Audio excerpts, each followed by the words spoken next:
Então vamos pensar aqui em algumas dúvidas. Qual é a faixa etária desses afiliados? Como nós falamos no bloco anterior, lá no primeiro bloco, o nosso foco é atender aqueles que ninguém entra na fila de adoção querendo adotar e geralmente as pessoas têm mais receio pela faixa etária, que então é os pré-adolescentes, né, de 11 anos para cima, mas principalmente acima dos 13 anos. Claro que também tem aqueles menores com algum problema de saúde, alguma deficiência, que também geralmente a sociedade tem dificuldade de desejar ou de imaginar, vou lá apadrinhar ou adotar esse perfil, ou até mesmo menores com grupos de irmãos, porque grupos grandes de irmãos, como geralmente a população em vulnerabilidade social tem famílias numerosas com vários filhos, grupos de irmãos geralmente também não têm famílias que desejam a adoção do grupo inteiro, né? Então, o nosso foco é atender exatamente esses, acima de 11 anos, principalmente acima de 13 anos, e aqueles que têm baixa procura em relação ao perfil. E aí tem a pergunta clássica, mas não é prejudicial? Você vai lá, vive aquele final de semana com aquele adolescente, leva para casa, vive coisas legais, e aí ele tem que voltar para a realidade da instituição. Então vamos pensar assim, nós só nos desenvolvemos pelas relações que a gente desenvolve no cotidiano, nas trocas relacionais. Quando eles estão nas instituições de acolhimento, não tem como apertar um stop na vida deles e dizer, fica aí protegido, que eu vou acertar aqui a sua vida e logo você volta para a realidade. Durante o período de acolhimento, a vida deles estão acontecendo. Se a gente super protege e deixa com que eles fiquem apenas no acolhimento, eles não conseguem desenvolver essas habilidades relacionais e não conseguem ter experiências de vida para depois ir para a vida adulta.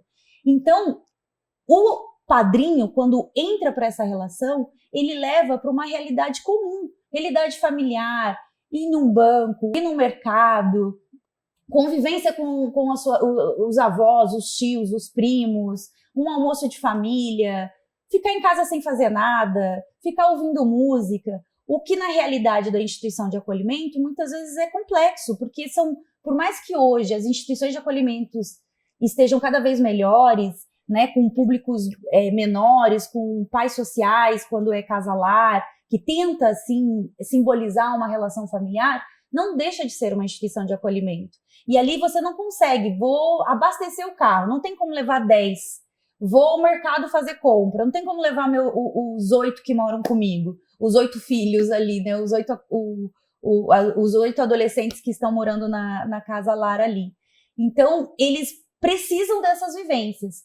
Quando você vai lá e vive essas coisas legais e volta para a instituição, claro que dá um sentimento, queria mais isso, queria estar vivendo lá, queria aquela relação para mim, ou queria permanecer lá na casa dos meus padrinhos. Pode ser que isso aconteça, como quando a gente viaja, né? Quando a gente viaja, quem não sente aquela depressão pós-viagem, né? Vai para um lugar muito legal, foge da tua realidade, e aí quando você volta para o trabalho, aquela rotina, aquele desespero para dar conta da vida, e aí dá aquele sentimento de saudade, de vontade de continuar, queria abandonar tudo e viver na praia. Eu várias vezes senti isso, gente. E isso é natural. Só que o que eu vivi lá, ninguém me tira. As experiências que eu tive, o que eu aprendi ali, aquilo tornou de mim, aquilo trouxe para mim um repertório que eu não tinha antes e que eu vou levar para minha vida. E é isso que modifica. Eles irem para essas relações, poderem voltar para suas realidades e saberem o que eles viveram lá, que trocas eles tiveram, desde coisas simples do cotidiano até um conflito, né? Eu queria comer tal coisa, mas hoje não tem. Ou, eu queria... Às vezes, uma briguinha de família que a gente tem, ou às vezes até o limite, ou às vezes até dormir à tarde, coisas simples mesmo, né? Posso até complementar aqui, Harry, que também a questão de não ser prejudicial, né? Você imagina que durante a semana eles têm muitas atividades, né? Durante a semana eles têm aula, normalmente eles têm atividades extracurriculares à tarde, fazem um esporte, às vezes alguma coisa. À noite tem que fazer tarefa. No fim de semana que bate realmente aquele vazio existencial, o que vai ser da minha vida, daqui a uns anos eu já tenho que sair. Então a gente diz que o apadrinhamento no fim de semana se encaixa muito bem, porque é o momento que ele mais vai estar naquele momento vulnerável e precisa aí de um apoio de uma família que vá dar valores, que vá dar uma alegria na vida dele. Se sentir pertencente, né? Então não tenham medo disso. Eles vão voltar, podem ser que sintam, mas o que eles viveram ali, eles carregam para eles. Isso ninguém tira. As experiências que eles tiveram na relação com os padrinhos. E assim... Eu ia falar isso, de que ninguém precisa ter medo de proporcionar para o adolescente uma realidade de que ele não vai viver no cotidiano. Porque a nossa vida não é assim, né? Pensando nos grandes e nos pequenos eventos. Exato. E o adolescente precisa muito de momentos de individualidade, o que é muito difícil no momento, na instituição, no coletivo, eles terem um espaço para eles. Então é comum a gente ouvir dos padrinhos assim de que, nossa, ele foi para minha casa, mas ele só quis ficar no quarto. Mas adolescente é um comportamento comum do adolescente, né? Querer um pouco do isolamento, da sua individualidade. E na instituição de acolhimento, ele não tem esse espaço. Então, é tudo coletivo, extremamente né? rico o padrinho poder proporcionar, mesmo que só aos finais de semana, essa experiência para ele. E assim, aí podem ficar preocupados, mas a gente vai fazer muito vínculo, eu vou me apegar demais, aí depois eu vou poder adotar? Os padrinhos muitas vezes têm medo disso, né? E veja, gente, a gente cria as pessoas para a vida. Vocês, padrinhos, vão estar sendo um apoio para o desenvolvimento, mas eles vão ter que dar conta da própria vida. Não tenham medo do vínculo, não tenham medo da entrega, porque isso que ele não vai tirar dele e ninguém vai tirar de você o que você viveu. Agora, pode ser que o vínculo se torne tão forte que aconteça assim o desejo até dos padrinhos de tê-lo como filho, né? Porque o afilhado, ele vai querer ser adotado. Claro, ele quer viver dentro de uma família, ele quer sair da instituição. Agora, se o padrinho deixa claro qual é o papel que ele está fazendo ali, olha, eu estou aqui, não vou te adotar, mas você pode contar comigo. Eu estarei sempre aqui, eu sou o teu amigo, independente do que vai acontecer na sua vida daqui para frente, eu sou uma referência para você. Estamos ali junto. Isso vai tranquilizando, né? A gente vê na prática, né, Carisa, que eles vão entendendo qual é a função daquela relação e que aquela relação não necessariamente vai adotar. Até porque, gente, só o adotar pelo adotar também não quer dizer nada, né? Quantos filhos que têm até os seus pais biológicos e às vezes também estão vivendo ali e não tem essa troca que a gente está dizendo que é necessário para essa relação.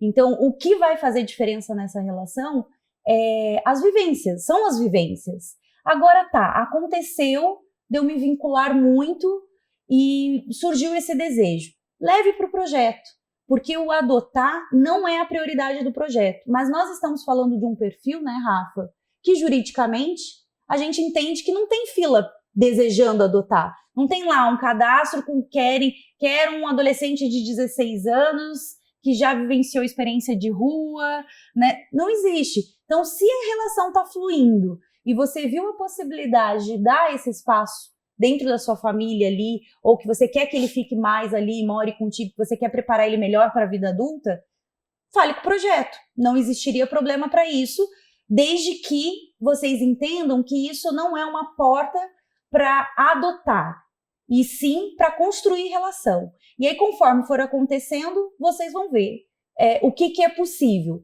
Digamos que esse adolescente, então, surge uma família para adotar. E aí? Ele já é um adolescente, vocês já têm um vínculo, vocês já têm uma troca. Nada vai ser assim, precisa se romper a relação.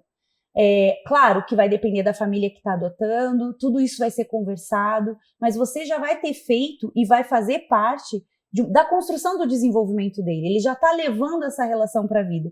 E muitas vezes a gente vê que é essa relação, né, que os capacita para se relacionar até para uma adoção.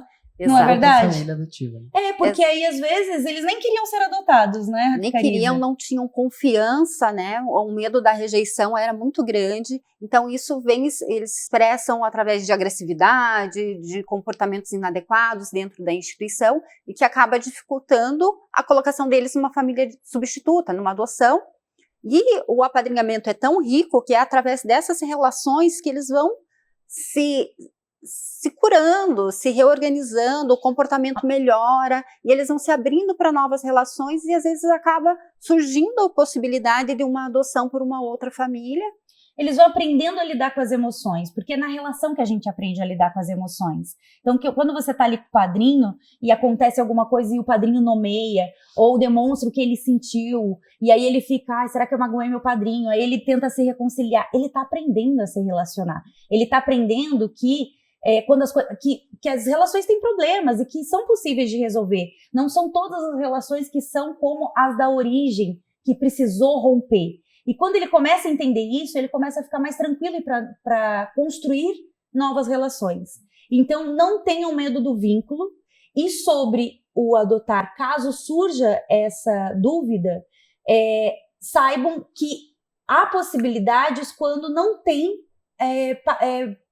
pessoas interessadas na adoção deles. Eu acho que é importante deixar claro isso, né? Caso, como consequência da relação que você desenvolveu com o afilhado, surge o desejo de adoção, comunicar o projeto e nós vamos encaminhá-los para a vara da infância, porque daí todo o processo de adoção, dessa avaliação, de habilitação dos pretendentes e decisão final é da vara da infância e da juventude, né? Nós não temos o poder de opinar pela adoção ou não. Que é até legal falar a diferença, né, Carisa, do apadrinhamento afetivo para adoção, né? Deixa eu só complementar, Hari, antes, a questão do receio do vínculo. O Dr. Sérgio Creus, ele fala bastante uma questão que eu acho interessante, que ele fala que a vida inteira a gente está criando e rompendo vínculos, né? Então, desde a nossa infância, quando a gente deixa os amigos do colégio, na adolescência, na faculdade, quando a gente deixa a casa dos pais, viver é isso, é criar e romper vínculos. Então, se precisar encerrar, a gente diz assim, encerre de uma maneira responsável, os nossos técnicos vão orientar. Então, não tenha esse medo de também você ter que, eventualmente, encerrar um apadrinhamento, que isso já aconteceu várias vezes. Eventualmente, o adolescente também, né, vai eventualmente voltar para um tio, ou vai ser adotado por outra família, isso já aconteceu várias vezes, ou ser adotado por vocês, isso também já aconteceu algumas vezes aqui no nosso projeto. Tudo é possível, é importante viver de uma maneira íntegra e digo inteira na relação. Entregue. A finalização do vínculo que o Rafa traz é muito interessante, porque as relações, a gente vive relações que vivem acabando, seja de trabalho, de amizades, de namoro, né? Agora, como que se termina essas relações, né? Isso vai fazer diferença para eles, gente. Porque os términos das relações primárias deles, muitas vezes não foram bem feitas, foram abruptas, foram traumáticas. E quando vocês, padrinhos, se responsabilizam em estar naquela relação, às vezes mudou a vida, não está mais conseguindo ser padrinho, teve que mudar de cidade por causa de trabalho, né? Ou o próprio adolescente está numa fase que também não está mais ali, está com muitas demandas, não está conseguindo se manter na relação. Conversar com o projeto e fazer isso de um jeito, cada um entendendo qual é a sua parte para essa relação finalizar, e fazer uma finalização bem feita, é a garantia de que tanto você em outro momento vai poder apadrinhar outro, quanto esse adolescente também vai poder em outro momento ter outro padrinho. E vai entender como se faz uma boa finalização de relação. É igual o namoro, o casamento. Quando termina de um jeito raivoso, com briga, ou ninguém entendendo qual que é o erro de quem que fez aquela relação não dar certo, as mágoas, a gente vai levando tempo para elaborar e para se preparar para uma nova relação. Quando a gente faz isso de uma forma adequada, conversada, cada um entendendo qual é a sua parte que fez finalizar essa relação, a gente se equipa com muito mais instrumentos emocionais para estar pronto para uma nova relação. E acho legal falar daquilo, né, Carisa, as diferenças. Qual que é apadrinhamento, afetivo e adoção? O que é diferente? Então, para finalizar esse bloco, então a gente vai falar um pouquinho agora dessa diferença de adoção para o apadrinhamento. O apadrinhamento, gente, eles não constitui uma transferência de guarda, né?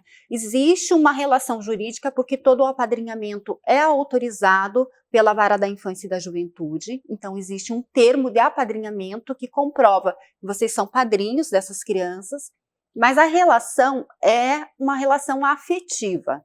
Eles vão passar finais de semana, um período de férias, pode fazer uma viagem junta, tendo um alvará autorizando, mas não tem uma convivência diária e uma convivência integral. Já na adoção, aquela criança, adolescente, passa a ser seu filho.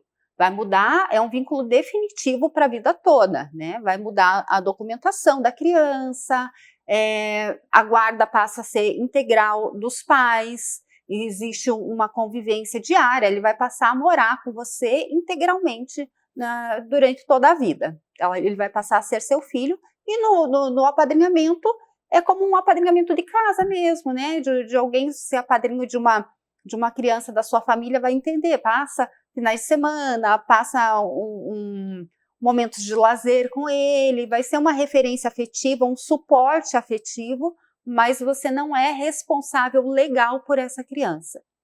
Você não pode, né, assinar na escola, assinar no hospital, né? Quem é o guardião legal, enquanto você está apadrinhando, é o diretor da instituição. Até por isso que quando, né, se tem o interesse de adotar, nós encaminhamos para a Vara da Infância e é quem vai cuidar disso. O programa cuida dessa relação afetiva entre apadrinhamento que tem por trás, né, o jurídico está no ECA, inclusive, né, o direito de ter padrinhos das crianças e dos adolescentes, mas a gente cuida da relação. Quando chega nesse ponto, né, quero adotar, vai para a Vara da Infância, eles vão avaliar, eles jurídicos, porque aí muda-se até a certidão de nascimento depois. Então é outra história, né? É um outro campo. Sim.